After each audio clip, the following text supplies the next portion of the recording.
Chapter 6, Ionic and Molecular Compounds. This is Section 8, Shapes and Polarity of Molecules. The model that we use to picture or predict or explain the shapes of molecules is called the valence shell electron pair repulsion theory, sometimes called VSEPR, sometimes sort of mispronounced as Vesper theory, but it's basically a simple idea that takes some getting used to and requires some spatial visualization to really understand. So the name is a mouthful, obviously, but it really just refers to the idea that you have a valence shell in a molecule, right, the outermost electron shell, and the electrons in that shell are generally paired. So we talk about electron pairs in the valence shell. And because they're all negative, they have negative charges, they repel one another. That's where you get repulsion from. So it's the theory of how electron pairs in the valence shell repel one another. Valence shell electron pair repulsion theory. And so it describes the orientation of these electron groups around the central atom in a molecule. Remember, in most molecules, we have a central atom, and then there are other atoms connected to it through these electron pairs. Okay? And so the theory, Vesper, VSEPR, states that the electron groups are arranged as far apart as possible around the central atom. So they all have to be attached to the central point, but they can sort of rotate around and give each other more space to reduce the repulsion between them, because negative charges want to be as far apart as possible. And so the specific shape of the molecule is governed by how these electron groups arrange themselves, but when we talk about the shape of the molecule itself, we're really only interested in where the atoms are. Okay, so in some cases we'll see that there are lone pairs that contribute to the way the electron groups arrange themselves, but they don't contribute to the shape of the molecule. Okay, so you have to understand how the electrons arrange themselves to figure out the shape, but when you look at the shape of the molecule, you're only looking at where the atoms are. That'll become very important as well. Now, there are a lot of different kinds of electron groups that we need to think about when we're dealing with VSEPR. You can have, obviously, a bonding pair, like we talked about, a pair of electrons that connects the central atom to one of the other atoms in the molecule. Or you could have a lone pair, which is just on the central atom and doesn't connect it to any other atoms, it's just attached to the central atom. Or you could have another type of bond, like a double bond that has 4 electrons, or a triple bond that has 6 electrons. But for each of these cases, they're all considered one electron group for the purposes of VSEPR. In other words, the electrons in a double bond, even though there are 4 of them, they don't repel one another as if they were separate groups. They're all connected together. They're all stuck together in a sense, grouped together. Okay, so what this means is that the shape of the molecule eventually comes down to really just the number of electron groups that are attached to the central atom. And we don't need to worry about whether they're a double bond or a triple bond or a lone pair or a single bond. Okay? As long as you can identify one group, then you can just count up the groups and figure out how they arrange themselves around the central atom to give themselves enough room. So to take a simple example, we have here the molecule CO2, and as is the case for all of these VSEPR predictions, we need to know the Lewis structure. We have to have the correct Lewis structure for the molecule before we can begin to determine its shape. So here we see the Lewis structure for CO2, which we've seen before. It has a central carbon and oxygens on either side, and attaching each oxygen to the carbon, you have a double bond. Okay, so there are 2 double bonds in here. But again, those double bonds are each just one electron group. Okay, so this and this are both just one electron group. So we say that the central carbon only has a total of 2 electron groups attached to it. Okay, and since it has 2 electron groups attached to it and they want to get as far apart as possible, it should be pretty easy for a molecule like this to see that they're just going to go to opposite sides of the atom. Okay, they're attached to the central point, right? They have to still be attached to the central carbon, but aside from that, they're going to rotate around and get as far apart as possible, which is exactly opposite sides, pointing in opposite directions. And so this gives the molecule a 180 degree bond angle from one oxygen to the central carbon is the vertex of the angle, to the other oxygen is 180 degrees, as you see here. Okay, and that's a straight line. So we say that the shape of this compound, the shape of this molecule, is linear because all 3 atoms are in a straight line. Okay, so it's linear around the central atom. And we can see that This is always going to be the case if we have two electron groups. There's no other way that two electron groups can really arrange themselves around the central atom in a molecule. So if this is the case, then it's always going to be a linear molecule. Now let's see what happens if you have three electron groups around the central atom. So one example of a molecule like this is formaldehyde, and the formula is H2CO. We know that H can't be in the center because H is always on the outside, so that means that C is the next atom is going to be in the center. We see the Lewis diagram here. We have C as the central atom, and all of the other atoms are attached to it. So it has both hydrogens and the oxygen attached to it. Okay, the bonds to the hydrogen are both single bonds. Okay, so each of those counts as one electron group, right? And then you also have a double bond to the oxygen. But again, even though it's a double bond, it doesn't matter. It still just counts as one electron group. So in total, we have 3 electron groups around the central carbon here. Okay? And the way that 3 electron groups can minimize the repulsion between themselves is by going essentially to the corners of an equilateral triangle, which means taking bond angles of 120 degrees. Okay? So the bond angle here between one hydrogen to the central carbon to the other hydrogen is 120 degrees.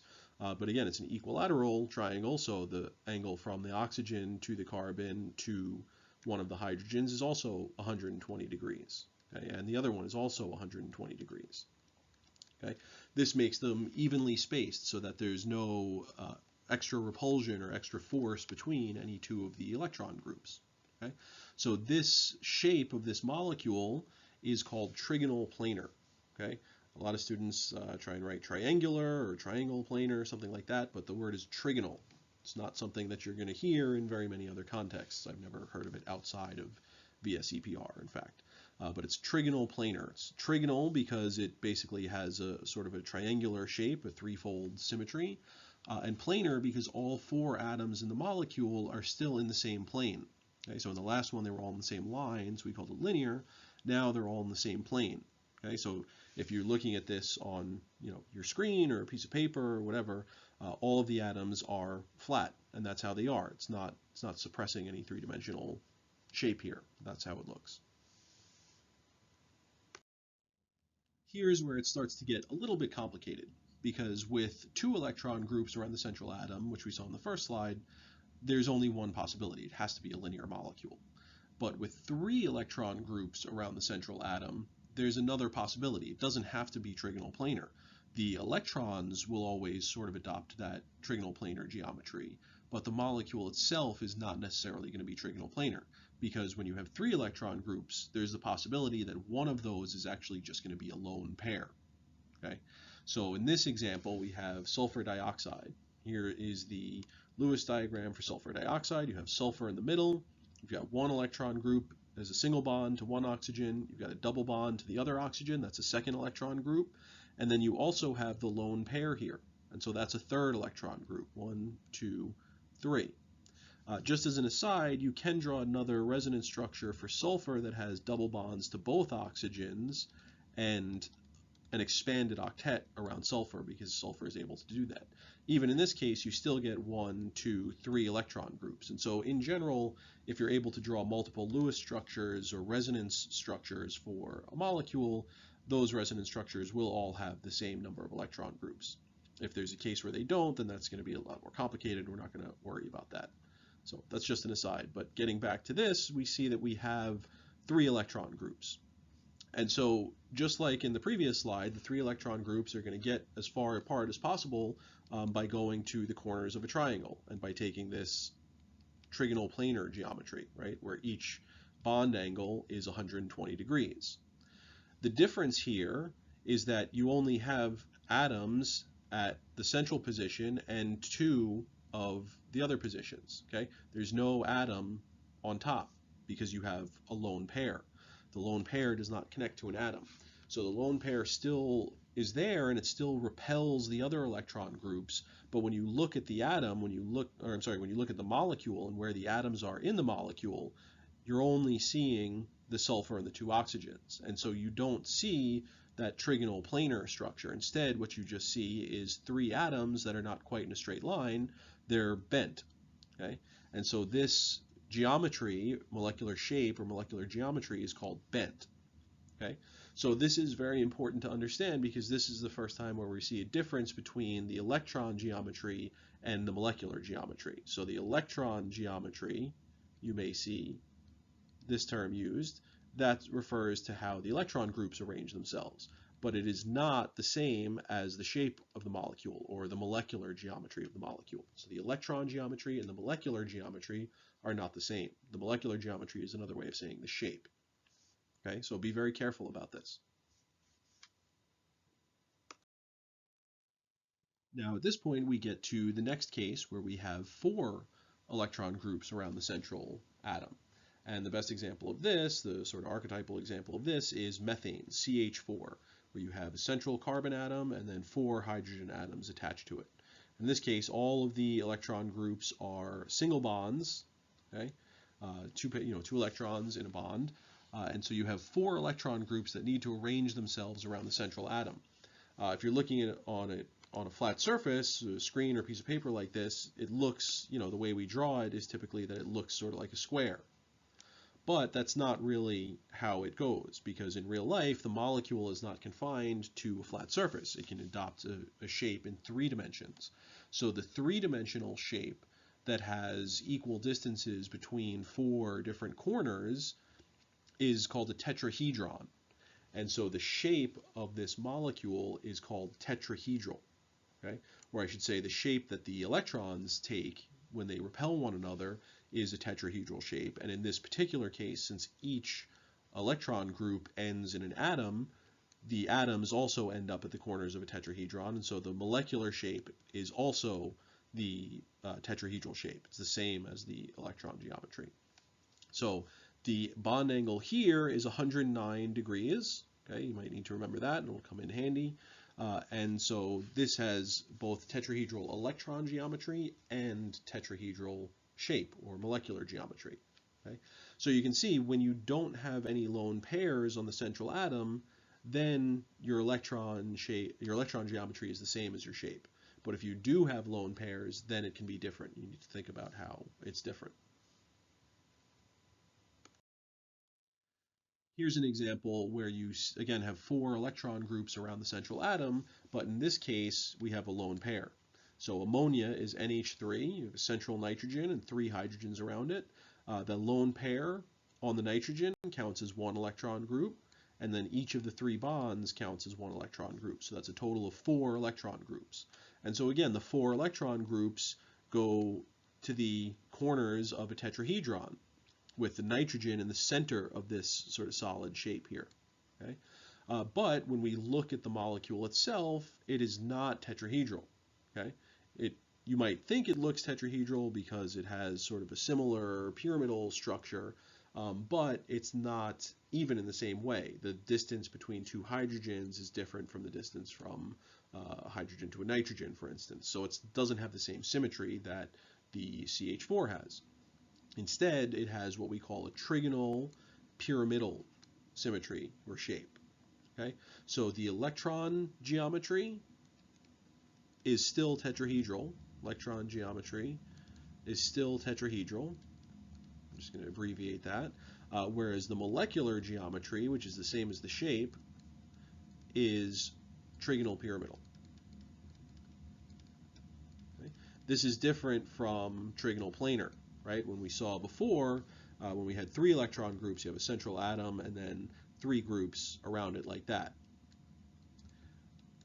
This is trigonal planar because all of these are in the same plane. The NH3 is not the same way. This central atom in NH3 is not in the same plane as the other 3 atoms. It's sort of raised above them.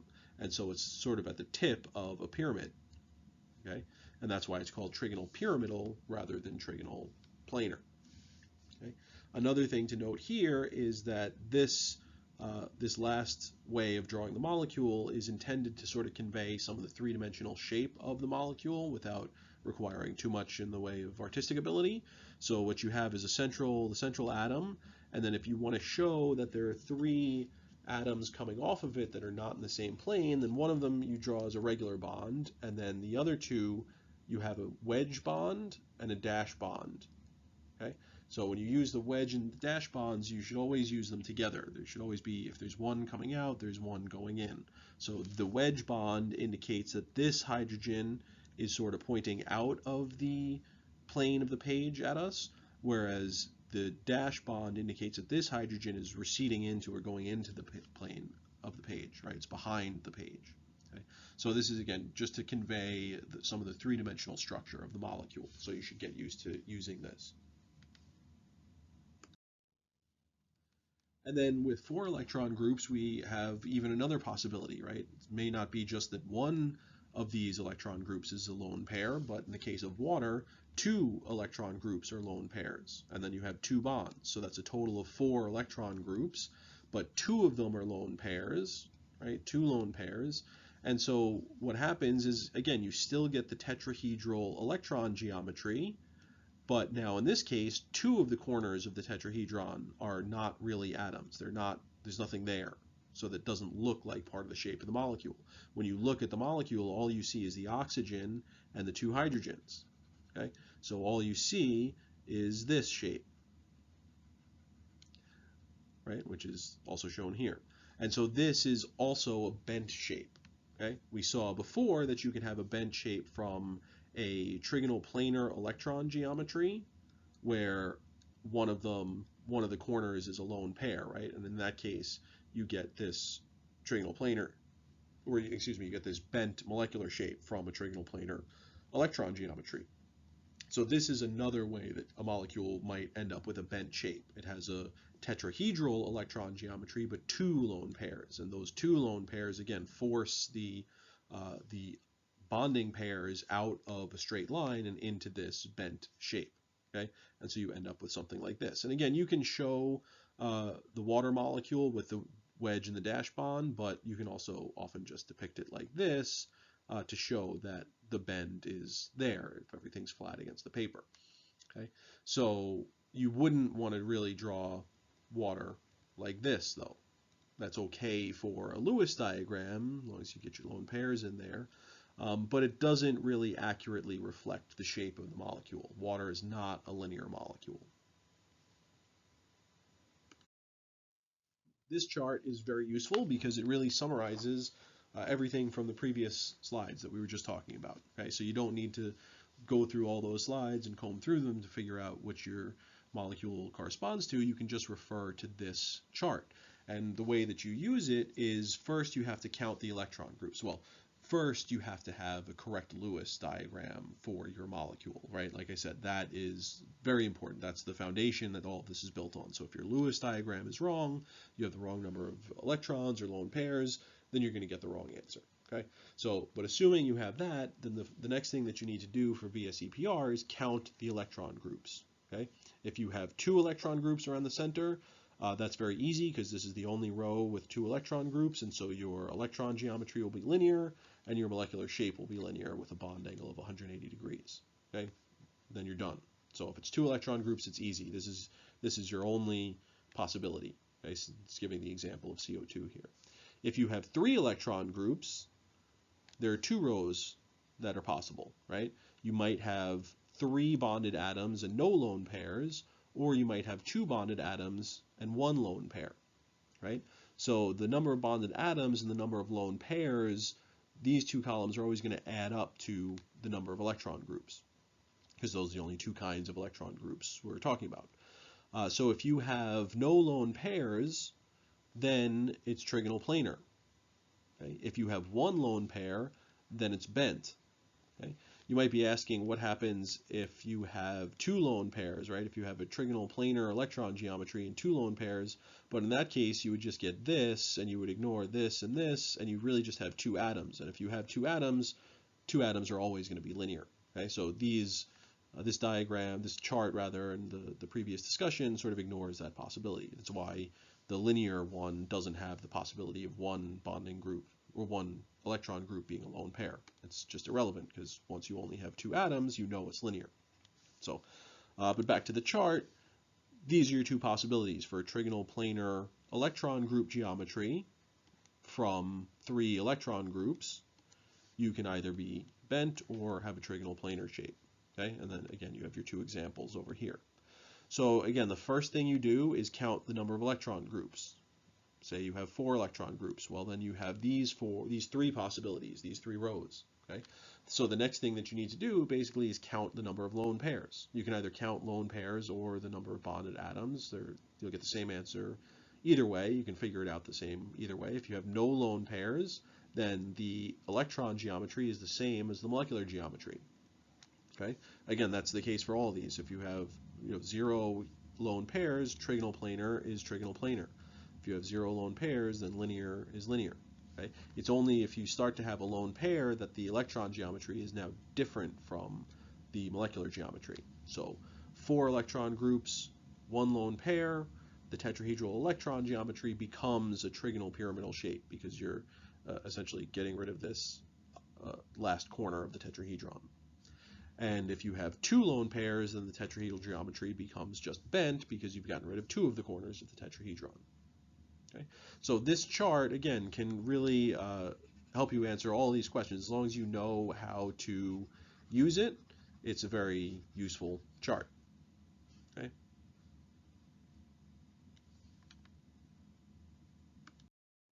Now let's do an example from the beginning to see how this works. Let's predict the molecular shape of a molecule of hydrogen sulfide, or H2S. Now remember, to predict the molecular shape of a molecule, you need to know the number of electron groups around the central atom. And to know the number of electron groups around the central atom, you need to have the Lewis structure, the Lewis diagram, or the electron dot diagram for the molecule. You can't get anywhere without that.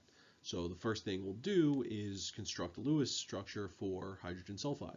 So we have 2 hydrogen atoms, and we have a sulfur atom. The hydrogens each have a single electron. The sulfur has 6 electrons, which means 2 pairs and 2 unpaired electrons. Okay, so overall this is a total of 8 valence electrons. Okay, and we know that hydrogen can't be in the center, right? It's always on the outside, so obviously sulfur is going to be on the center, and it should be pretty clear from how these unpaired electrons will fit together that each side of the sulfur is going to be bonded to a hydrogen, or at least that's how it'll look in the Lewis diagram. Okay, we don't know if this is really the shape yet, but this is an accurate Lewis diagram because it shows the right connections or bonds between the atoms. And so here's step 1 done out for you step by step. You have the chart showing the number of atoms, the number of valence electrons for each one, the total valence electrons for the molecule, and the ultimate Lewis diagram that you come up with. Now that you have the Lewis structure, you can begin to apply the rules of VSEPR. And so the first step of VSEPR, or really step 2 in this whole thing, is to count the electron groups, the total number of electron groups around the central atom. So the central atom here is sulfur. We have 1 electron group from this bond, a 2nd electron group from this bond, and then we have a 3rd electron group and a 4th electron group in the form of these 2 lone pairs. So we have a total of 4 electron groups, and from valence shell electron pair repulsion theory, we know that 4 electron groups will adopt a tetrahedral arrangement around the central atom. So if you were to draw it, the S would be in the center. You could have 2 bonds that are sort of in the same plane, and then one of the bonds has to be coming out of the plane of the paper or the screen, or however you're viewing this.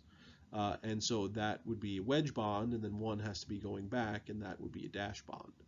Okay, and so that's how the 4 electron groups are arranged. But then we have to remember, well, only 2 of those positions are actually atoms. The other 2 are simply lone pairs. And that brings us to the next step, which is counting the number of lone pairs and bonded atoms connected to the central atom. Right? So sort the electron groups into lone pairs and bonding pairs. So we have 2 lone pairs and 2 bonding pairs. And you can either think about it visually in the spatial orientation, or if you're not able to do that, you can just refer back to that chart for now, right? You may have to memorize that chart at some point, but it's not too complicated. But if you look on the chart, you're going to look for the entry that has 4 electron groups and then 2 lone pairs, as well as 2 bonding groups. Okay, So again, you can look for the entry that has two bonding groups, and you'll see that that's automatically has two lone pairs because you need to make the total 4 in this case. Um, or you can look at the number of lone pairs, right? But either way, what you'll see is that the tetrahedral geometry of the electron groups becomes just a bent geometry once you've sort of eliminated two of the corners of the tetrahedron. And now really all you're left with is a bent molecule where you have three atoms, but the three atoms are not in a straight line. There's an angle between them.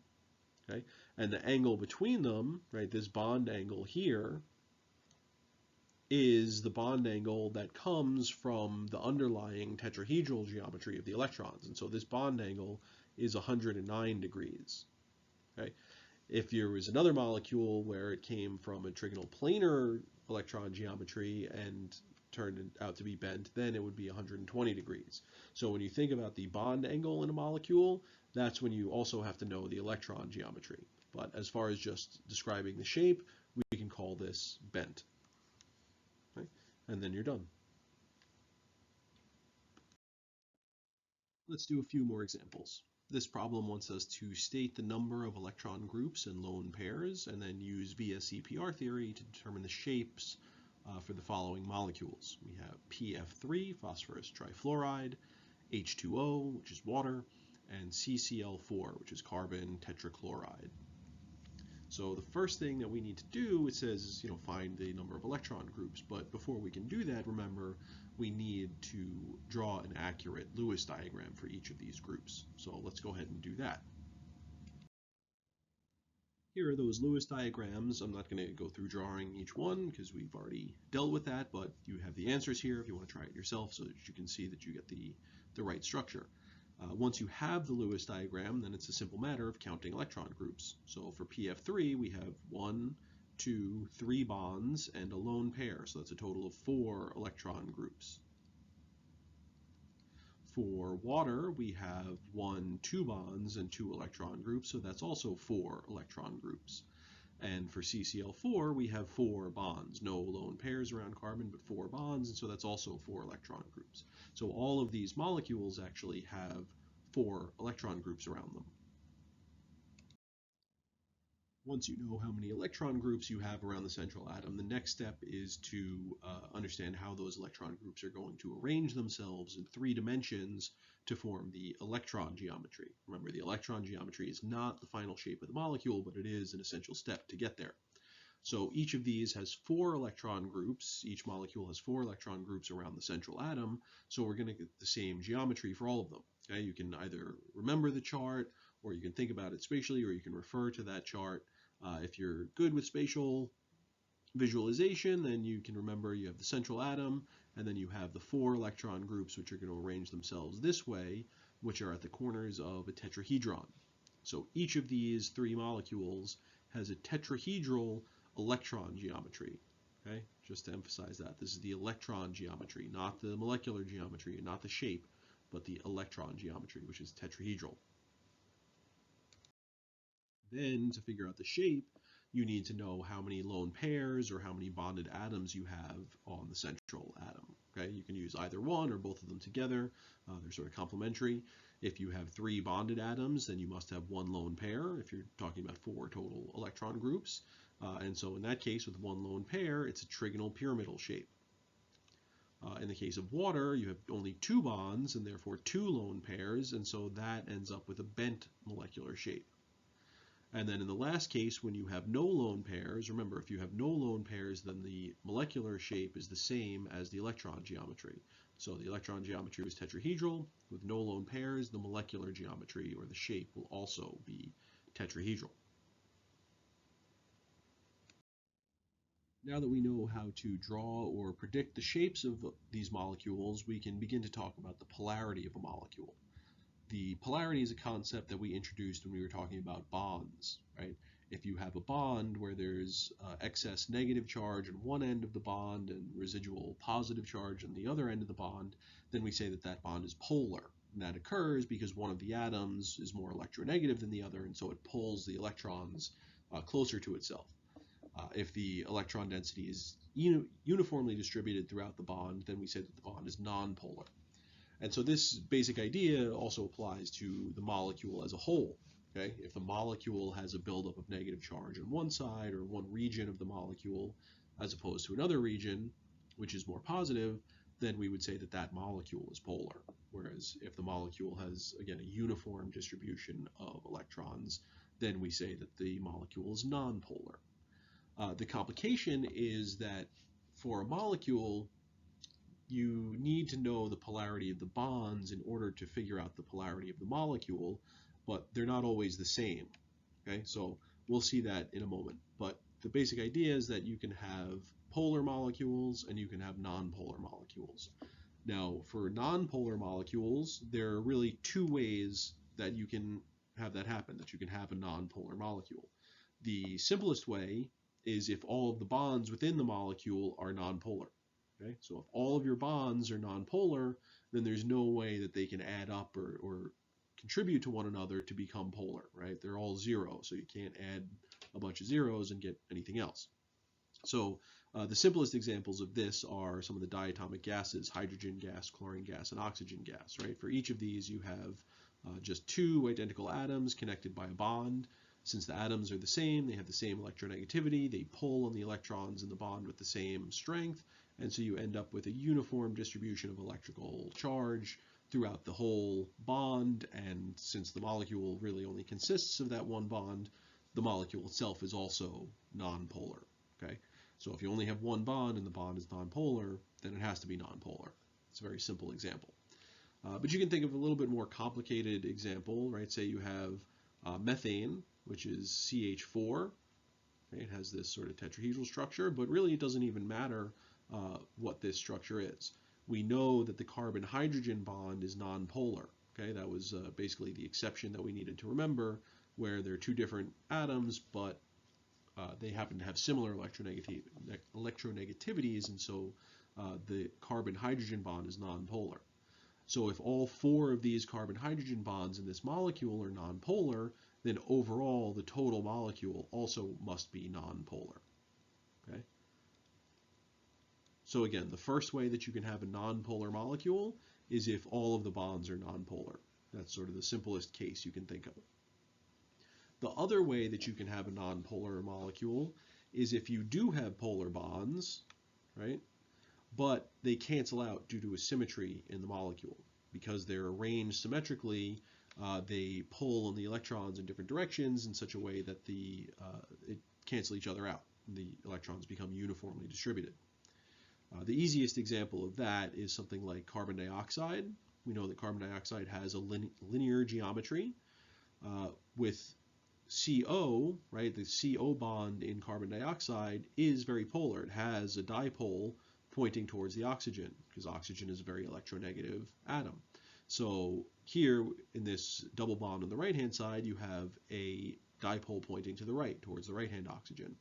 On the left-hand side, you have the exact same bond, but the oxygen's on the other side, so the dipole is pointing in the exact opposite direction. If you think of these dipoles as the tendency for the atoms to pull on the electrons in the molecule, then they're both pulling on the central atom with the same strength, which means that they're going to cancel out. Okay? So because they're equal and opposite, they just cancel out. And so overall, CO2 is a nonpolar molecule. So even though each of the bonds within CO2 are polar, the overall molecule is not. The overall molecule is nonpolar because they cancel out. Over here we have CCl4, carbon tetrachloride, which has the same shape as methane, but the bonds within it are polar. Okay, so whereas with methane we didn't even really care about the shape because the bonds were nonpolar, here we have polar bonds. The CCl bonds are all polarized towards the chlorines. The chlorine is more electronegative than the carbon. But just because the bonds are polar doesn't mean that the molecule is. And so we have to look at the shape and the arrangement of the dipoles of all of the bonds in the molecule. And in this case, all of the bonds in the molecule are again pulling on the central carbon, or really they're pulling on the electrons, but just a way to think about it is they're pulling on the central carbon in four different directions. But the four different directions are symmetrically arranged because of the consequences of the VSEPR theory. They are pulling towards the corners of a tetrahedron. Okay? And because of the symmetry of that arrangement, all of these arrows cancel out. And so overall, carbon tetrachloride is also a nonpolar molecule. So one way to sort of think about this is to picture it as kind of a tug of war, right? In the first case, you have two oxygens that are pulling in opposite directions on this central carbon. And so if there are two of them pulling equally with equal strength in opposite directions, that's going to cancel out and the carbon's not going to go anywhere. Same thing with the carbon tetrachloride. It's just a little bit harder to visualize because it's in 3 dimensions, and we don't often think about tetrahedrons and such. But it's the same idea. They're pulling with the same exact strength in symmetrical directions, and so they cancel out. And so overall, this is a nonpolar molecule. For a polar molecule, it's a little bit simpler, right? A polar molecule has to have a polar bond, and it just has to have an asymmetrical arrangement.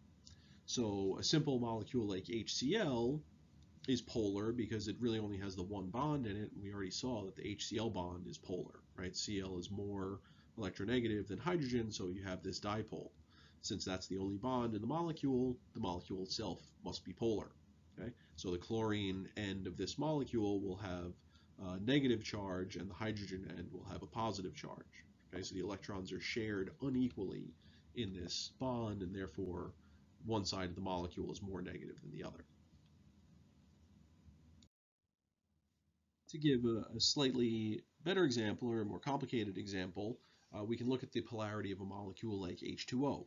Okay? Water is actually a very polar molecule, one of the most polar common solvents that we know of. In a molecule of H2O, you have this central oxygen atom, and on the oxygen atom you have two lone pairs, right, here and here, and then you have bonds to two hydrogen atoms. Now, oxygen is much more electronegative than hydrogen, and so the oxygen-hydrogen bond has a dipole pointing towards the oxygen, pointing in towards the oxygen. But because this is a bent shape, they don't cancel out, right? If the oxygen were the center and this were a linear molecule, then the two dipoles would be pointing into one another and they would just sort of bang together and cancel out, right? But that's not the shape of water. It's this bent shape. So you have these two dipoles that point together, and they sort of cancel out in this direction, right? But they add together in the other direction. Okay, so they sort of work together to form a dipole that points up in this molecule. Okay, and in water, these lone pairs also contribute to that. So the bonds are polarized towards the oxygen, and then the lone pairs are also create an even more negative charge up top, whereas at the bottom you have a more positive charge on the hydrogen side of the molecule. So here you have polar bonds that don't cancel. They actually somewhat work together, at least in part, to create a large dipole for the entire molecule. So the entire molecule is polar. Similar thing happens in a molecule like NH3. This is ammonia. Here you have the central atom and only one lone pair with 3 atoms attached to it. But again, the nitrogen is a little bit more electronegative than hydrogen, so each of these bonds is polar. And you can think of the dipoles for each of the bonds as working together to push. In this case, they're pushing because the nitrogen is more electronegative. So they'd be sort of pushing on the nitrogen, or you could say the nitrogen is pulling on them. But either way, the nitrogen is drawing more electron density towards itself, and it's not canceled out. Okay? If this were planar, so that all of these atoms were all in the same plane, then when they pointed together, they would cancel out. But that's not the case. In this case, we have trigonal pyramidal arrangement. So the nitrogen is not in the same plane as the hydrogens. It's sort of at the tip of a pyramid. So the hydrogens are all pushing up on the nitrogen, and therefore the nitrogen ends up with a partial negative charge. And so the molecule overall is more negative on the nitrogen side than on the hydrogen side. Okay? And one thing you can see is you also, again, have a lone pair, which is contributing to the negative charge on the nitrogen side of the molecule. So it's often the case that if you have a lone pair in a molecule, that molecule will be polar. It's not always the case. There are certainly some more complex molecules where that's not the case. But for many of the molecules you see in this course, once you know there's a lone pair on the central atom, it's very likely that it's going to be a polar molecule. Not always, so you still want to think about this, but it's something to think about. Let's do another example and determine the polarity of a molecule of OF2. It's oxygen difluoride. We want to know whether this molecule is polar or nonpolar. So we may need the Lewis structure at some point, and we're definitely going to need to know the bond polarity. So we're going to start with the bond polarity because if you figure out that all of the bonds are nonpolar, then you don't really need the structure. You can just say that the molecule is nonpolar. But if you figure out that they are polar, then you have to look at the shape and determine whether or not they actually cancel out. So step one is figure out the polarity of the bonds involved. So you do sort of need to understand a little bit how it's connected together. You're going to have two OF bonds in this molecule. Okay, so oxygen has an electronegativity of 3.5, fluorine is 4.0, so that means that these are going to be polar bonds, right? Again, if you want to use the shortcut where you don't have to calculate electronegativity differences, then all you have to understand is that this is a covalent bond between two different elements, and so it's very likely to be polar. So here we have two polar bonds. So we can't say that the molecule is nonpolar yet, for sure, but it might be, right? If the way that I drew it here is correct, then they might cancel out, okay? But if the way I drew it here is not yet correct, then we'll have to figure it out. So next thing we need to do is look at the Lewis structure. So we have to draw the Lewis structure, and we can do that this way. But when you draw the Lewis structure, oxygen has this bonding pattern, right? It has two lone pairs and two unpaired electrons. So when you look at the way oxygen bonds, it's going to form bonds to the fluorines, right? And they also have their lone pairs, but those don't matter. Those don't count for the geometry of the molecule, right? We're only counting lone pairs on the central atom. So on the central atom of oxygen, we have two lone pairs and two bonds. That's 4 electron groups. Okay? With 4 electron groups, we have a tetrahedral electron geometry. But because 2 of them are lone pairs, we end up with a bent molecular shape. Okay, so the way that I drew it before, which was in a straight line similar to this, is not correct, right? I mean, this is an okay Lewis diagram again, but it doesn't show you the real shape of the molecule because I've just drawn it straight. The molecule is not straight, it is bent, okay? So this is a better depiction here of a molecule of oxygen difluoride. And once we see that, then we can see that the bonds, the polarity of the individual bonds, which points towards the fluorine in each case, is not going to cancel out. Okay, if you have an oxygen here and this fluorine is pulling in this direction and this fluorine is pulling in this direction, then overall they're going to add up to the electron density being higher on this side of the molecule, on the fluorine side of the molecule. So you're going to have a partial negative down here and a partial positive up here. Okay, so the fluorines are going to pull more on the electrons. So you're going to end up with a polar molecule.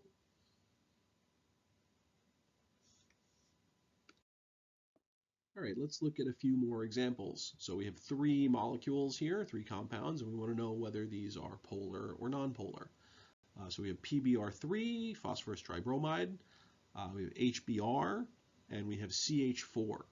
Okay, so these are our 3 molecules. The first thing that we need to do is to look at the bonds within them and determine whether they are polar bonds. Because if they're not polar, then we don't really need to go any further.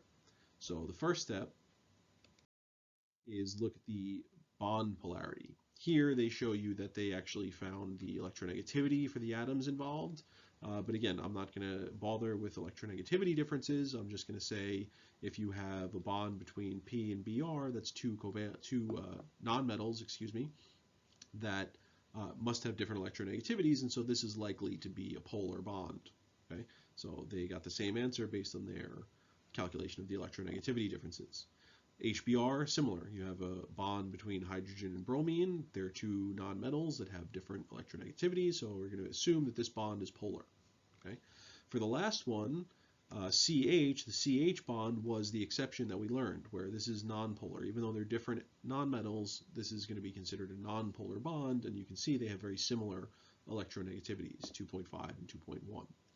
So these terms that I've circled, the polar, polar, nonpolar that I've circled, are the bond polarities. This is not the final answer. This is not the polarity of the molecule.